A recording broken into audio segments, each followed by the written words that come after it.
course, seperti yang kalian lihat, pada kesempatan kali ini kita akan sama-sama belajar bagaimana cara membuat berita televisi. Ayo, makin excited kan? Langsung aja yuk, kita sama-sama mulai pembelajarannya. Let's having fun by learning. Pengertian berita. Sebelum kita tahu cara membuat berita, kita harus tahu hal-hal mengenai berita dulu ya teman-teman. Berita berasal dari bahasa Sanskerta, "Frit", yang dalam bahasa Inggris disebut "write", yang arti sebenarnya adalah ada atau terjadi. Ada juga yang menyebut dengan "frita", yang artinya kejadian atau yang telah terjadi. Dan menurut Kamus Besar, berita berarti laporan mengenai kejadian atau peristiwa yang hangat. Berita merupakan informasi tentang sesuatu hal yang layak dan sedang terjadi atau informasi baru, dan diberikan atau disajikan dalam bentuk siaran, cetak, internet, atau dari mulut ke mulut kepada orang ketiga ataupun kepada orang yang luas.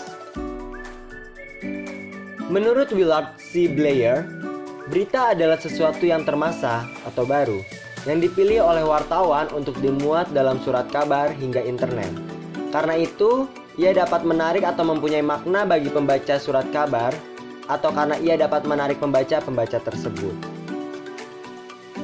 Nah, kalau menurut Jafar H. Assegaf, berita adalah laporan tentang fakta atau ide yang termasa yang dipilih oleh staf redaksi suatu harian untuk disiarkan yang dapat menarik perhatian pembaca, entah karena luar biasa, entah karena pentingnya atau akibatnya, entah pula karena ia mencakup segi-segi human interest seperti humor, emosi, dan ketegangan. Produksi berita. Sekarang kita masuk ke tahap produksi berita. Merencanakan sebuah produksi pada program televisi, seorang produser profesional akan dihadapkan pada 5 hal yang memerlukan pemikiran mendalam. Antara lain, 1. Materi produksi adalah barang atau material yang akan diproduksi menjadi sebuah tayangan yang layak siar dan layak jual sekaligus. Materi produksi dapat berupa apa saja seperti kejadian, pengalaman, hasil karya, benda, binatang, dan manusia merupakan bahan yang dapat diolah menjadi produksi yang bermutu. 2. Sarana produksi adalah sarana yang menjadi penunjang terwujudnya ide menjadi konkret, yaitu hasil produksi. Ada 3 unit pokok peralatan yang diperlukan sebagai alat produksi, yaitu unit peralatan perekam gambar, unit peralatan perekam suara, dan unit peralatan pencahayaan. 3. Biaya produksi. Dalam hal ini, seorang produser harus memikirkan sejauh mana biaya produksi itu untuk memperoleh dukungan finansial dari suatu pusat produksi atau stasiun televisi. 4.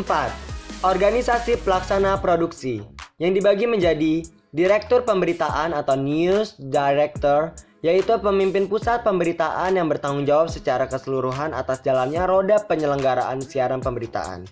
Tugas Direktur Pemberitaan adalah mengatur dan bertanggung jawab atas seluruh personel pusat pemberitaan, biaya, kebijakan siaran pemberitaan, kelancaran produksi dan siaran pemberitaan, serta pengadaan hubungan dengan instansi di luar pemberitaan. Dan selanjutnya adalah produser, yakni yang tugasnya bertanggung jawab terhadap suatu program berita. Selain itu, ia memutuskan berita apa saja yang akan disiarkan, berapa lama durasinya, dan format berita apa yang digunakan. Selanjutnya ada asisten produksi. Salah satu kru di bawah kepemimpinan seorang produser, asisten produksi bertanggung jawab atas segala hal yang terjadi di lapangan selama proses produksi. Jadi secara garis besar dapat disimpulkan bahwa asisten produksi adalah orang yang bertugas membantu dalam pelaksanaan proses produksi. Nah, selanjutnya ada juru kamera, yakni orang yang meliput sebuah kejadian atau peristiwa, lalu merekamnya dengan menggunakan kamera untuk dijadikan bahan pemberitaan. Selanjutnya ada editor. Ia adalah seorang yang mengedit, menyunting, atau memotong bahan-bahan pemberitaan untuk kemudian dapat dihadirkan kepada pemirsa atau audiens. Selanjutnya adalah pengarah program atau program director. Orang yang bertanggung jawab secara teknis atas kelancaran suatu acara televisi.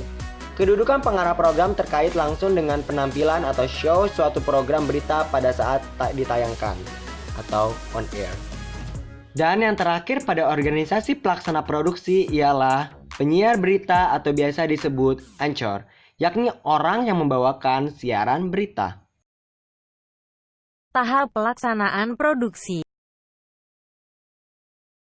Tahap pelaksanaan produksi menurut Fred Wibowo dalam bukunya Teknik Produksi Program Televisi, tahapan produksi terdiri dari 3 bagian yang lazim disebut SOP, yakni Standard Operation Procedure. Praproduksi, perencanaan, dan persiapan. Tahap praproduksi meliputi 3 bagian. Yang pertama, penemuan ide. Tahap ini dimulai ketika seorang produser menemukan ide atau gagasan, membuat riset dan menuliskan naskah atau meminta penulis naskah mengembangkan gagasan menjadi naskah sesudah riset. Yang kedua, perencanaan. Tahap ini meliputi penetapan jangka waktu kerja atau time schedule, penyempurnaan naskah, pemilihan artis, lokasi, dan kru. Selain estimasi biaya dan rencana alokasi merupakan bagian dari perencanaan yang perlu dibuat secara hati-hati dan teliti. Dan yang terakhir ialah persiapan. Tahap ini meliputi pemberesan semua kontrak, perizinan dan surat menyurat, latihan para artis dan pembuatan setting, meneliti dan melengkapi peralatan yang diperlukan. Semua persiapan ini paling baik diselesaikan menurut jangka waktu kerja atau time schedule yang sudah ditetapkan.